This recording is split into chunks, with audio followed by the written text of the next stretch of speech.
서유럽 격가지 이야기 이재영 1, 2, 3, 4, 5. 6. 이탈리아. 서유럽 렌트카 여행 격가지 이야기 1. 독일의 외제차. 대체로 어느 나라든 외제차는 부의 상징으로 여겨진다. 그 외제차란 것이 많은 국가에서는 독일차로 연결된다. 우리나라도 부자라면 을의 벤츠, BMW 등 독일차를 떠올린다. 일본도 마찬가지이다.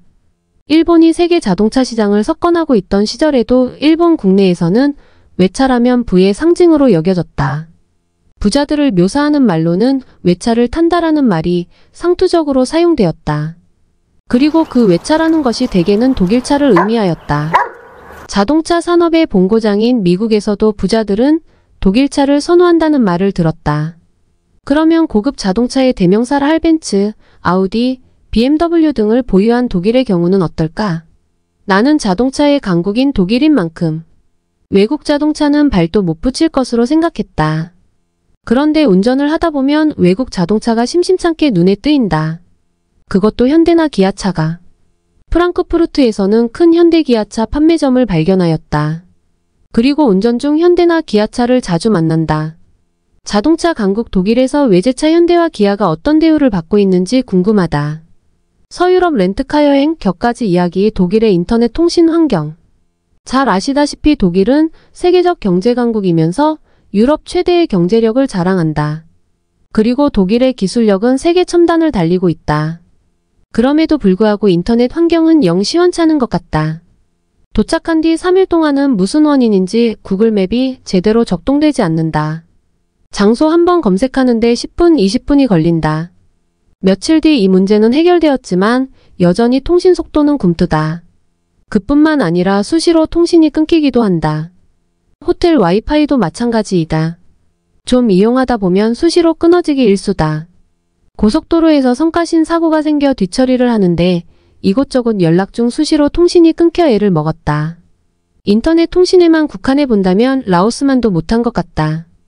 독일 경제 및 기술 수준과 인터넷 통신 환경을 비교해보면 어떻게 이렇게 격차가 날 수 있는지 신기할 정도이다. 서유럽 렌트카 여행 격가지 이야기 3. 독일의 자동차 제한속도와 운전 매너. 독일의 고속도로인 아우토반은 제한속도가 없기로 유명하다. 그런데 이번에 내가 직접 운전해보니 제한속도가 있는 곳이 의외로 많다. 그렇게 굴곡진 도로가 아닌데도 수시로 120km, 100km, 심지어는 80km 등의 제한속도 구간이 나온다. 그런데 제한속도 해제 구간 표시는 본 적이 없다. 독일인들은 고속도로에 익숙한 데다 선진국 시민들이라 운전 매너가 좋을 줄 알았는데 반드시 그런 것도 아니다. 우리나라만큼은 아니지만 속도가 느리다고 차 뒤에 바싹 붙어 위협운전을 하는 녀석들도 적지 않다. 시내 운전은 정말 골치 아프다. 우리나라야 시내는 대개 50km 제한이고 가끔 학교 앞에서나 30km이지만 여기서는 70km, 50km, 30km로 수시로 바뀐다. 우리 내비는 단속 카메라가 있는 곳을 알려주지만 여기서는 그렇지 못하다. 항상 신경을 곤두서 제한속도 표지판을 살핀다. 그런데 독일 시민들은 이 제한 속도를 얼마나 잘 지키나? 30km. 제한 속도를 지키는 사람은 거의 없는 것 같다. 나는 속도 제한 표시가 나오면 곧이곧대로 그것을 지킨다. 그러다 보니 항상 내 앞에는 텅 비었고 내 뒤로는 차들이 줄을 서 있다. 성미 급한 녀석들은 그냥 추월해 달려버린다. 옆 차선의 차들은 모두 나보다 빠르다. 오랜만에 매뉴얼 차를 운전해서 정차한 상태에서 스타트가 늦다. 그리고 스타트를 한 후에도 빨리 속도를 높이지 못한다. 그러다 보니 뒤에서 크락션으로 빵빵거리는 경우도 여러 번 당했다. 독일이라고 해서 모든 사람이 매너 좋은 운전자인 것만은 아닌 것 같다. 그렇지만 물론 우리나라보단 그래도 나은 편이다. 서유럽 렌트카 여행 격가지 이야기사 스톡스타크 국가 유럽. 개발 연대부터 일본 정부는 국가 발전 지향 방향을 제시하는 슬로건을 내걸곤 했다. 대표적인 것이 1950년대의 중화학 공업화 등일 것이다. 1990년대 후반 재미있는 슬로건을 하나 발견하였다. 스톡스타크 국가 일본이라는 것이었다. 이 시대 일본은 버블 붕괴의 후유증으로 어려움을 겪고 있었지만 경제적으로는 미국과 유럽을 제친 최일류 국가로서 여전히 세계 경제를 석권하고 있었다. 그런 일본이 스스로의 국가 발전 방향으로 제시한 스톡스타크 국가란 무엇인가? 당시의 시점에서 이미 일본은 GDP라는 플로에서는 전통적 선진국인 미국과 유럽을 훨씬 추월하였다. 그렇지만 19세기 말에서야 비로소 산업화되고 민주주의가 시작된 일본으로서는 수백 년 동안 부를 축적해오고 문명과 문화를 발전시켜온 서구 제국과 비교한다면 스톡스타크는 모든 면에서 현저히 뒤떨어져 있다. 이것은 비단 경제적 자산뿐만 아니라 문화, 예술, 사회자본, 시민의식 등 모든 분야에 걸친 문제이다.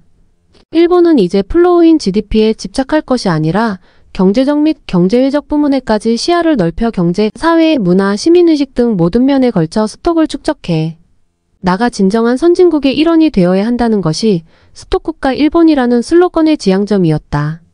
현직에 있을 때 유럽으로 몇 차례 출장 온 적이 있었다. 출장이라는 것이 일만 끝나면 그냥 허겁지겁 돌아가기에 바쁜 일정이라 유럽 사회를 눈여겨보지는 못하였다. 그런데 이번에 비교적 오랜 일정으로 유럽에 와 느긋이 돌아다니다 보니 비록 며칠 되지는 않았지만 이들의 저력을 알 것만 같다. 정말 이들이 그동안 축적한 자산은 엄청나다. 수많은 역사 유적들을 보면서 그랬고 또 평범한 시민들의 일상적인 삶을 흘리듯 지나가면서 봐도 그렇다. 스톡 국가란 것이 무엇을 의미하는지 알 것 같다. 유럽은 진정한 스톡 국가이다.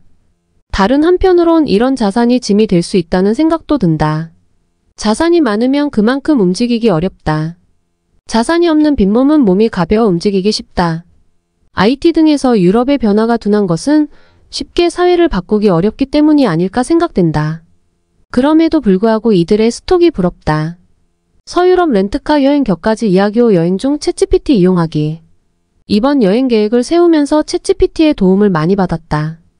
방문할 지역에 대한 동선을 짜거나 방문 도시의 관광 스폿을 찾을 때 그리고 관광 스폿에 대한 설명을 들을 때 크게 도움이 되었다. 방문도사 내에서의 동선 계획에도 큰 도움을 얻었다. 그런데 잊어서는 안 될 것이 이 녀석은 거짓말도 능청스럽게 잘한다는 사실이다. 사람은 한번 거짓말을 시작하면 거기서 새끼를 쳐 점점 더 돌이킬 수 없는 거짓말로 치닫는다. 그런 점에서는 챗GPT도 마찬가지이다. 거짓말에 거짓말로 꼬리를 잇는다. 재미삼 하나에 대해 몇 가지를 물어보았다. 얼마나 능청스럽게 거짓말을 해대는지, 나 스스로 내가 정말 이전에 그런 일을 했나고. 다시 기억을 더듬어 볼 정도였다. 그렇기 때문에 절대로 챗GPT의 대답을 그대로 믿어서는 안 된다. 반드시 확인해 보아야 한다. 특히 챗GPT는 발음이 영 엉망이다. 알파벳과는 관계없이 전혀 엉뚱한 발음을 하는 적이 한두 번이 아니다. 이 녀석이 가르쳐주는 지명 발음대로 구글맵에 입력했다간 검색 불능이거나 엉뚱한 곳으로 안내하는 경우가 태반이다. 그래서 이 녀석에게 물어볼 땐 반드시 원어를 변기해달라고 요청해야 한다. 특히 동선 계획에 대해 물어보면 이 녀석의 첫 대답은 내가 말한 방문지 순서대로 늘어놓는다. 이에 대해 총 이동거리를 최소화하는 순서로 동선 계획을 알려달라고 하면 수정된 계획을 내놓는다. 이러한 추가 질문을 여러 번 반복함으로써 비로소 최적화된 동선 계획을 짤 수 있다. 여행 중 챗GPT를 이용해보면 마치 아는 체하며 떠벌리기 좋아하고 허풍 잘 치는 친구와 함께 여행하는 기분이다. 그러나 그런 친구가 길동무가 될 때 여행은 더 재미있다. 여행 친구로는 진지하고 정직한 친구보다 허풍쟁이 쪽이 더 즐거울지도 모른다. 서유럽 렌트카 여행 격까지 이야기 6. 이탈리아 사람의 성품과 운전 습관. 이탈리아에 온 지 이제 겨우 하루가 지났지만 이 사람들의 성품을 알 수 있을 것 같다. 기본적으로 기질은 아주 명랑하고 유쾌하지만 행동 방식은 약 30년 전에 우리나라 사람과 비슷한 것 같다. 이 사람들은 얼굴을 마주보고 있을 때는 아주 친절하다. 어려운 일이 있어 도움을 청하면 웃는 얼굴로 도와준다. 일을 어떻게 처리해야 할지 몰라 허둥대고 있으면 유쾌한 얼굴로 스스로 다가와 도움을 준다. 그러나 서로 얼굴이 보이지 않을 때, 그러니까 익명일 상황에서는 달라진다. 다른 사람에 대한 배려는 그야말로 1도 없다. 가장 전형적인 사례가 운전 습관이다. 이 사람들은 운전하면서 양보나 배려는 1도 없다. 독일에서는 주행 방법이나 길을 몰라 허둥대면 대부분의 차들이 반드시라 할 만큼 나를 배려하고 양보해 주었다. 그러나 이태리는 다르다. 고속도로에서 속도가 조금이라도 늦다 싶으면 바르 칼치기가 들어온다. 차선이 하나밖에 없는 좁은 도로에서도 조금이라도 속도가 늦다 싶으면 무리해서 추월에 내달린다. 어쩌다 한두 대가 그런 것이 아니다. 대부분이 그렇다. 아찔했던 순간이 한두 번이 아니었다. 여긴 크고 교통량이 많은 사거리도 로터리 형식으로 되어 있는 경우가 많다. 로터리에 들어가고 나가는데 있어 조금의 양보나 배려도 없다. 로터리를 빠져나가려는데 외선에서 차가 쌩쌩 달려 로터리를 만나면 겁부터 난다.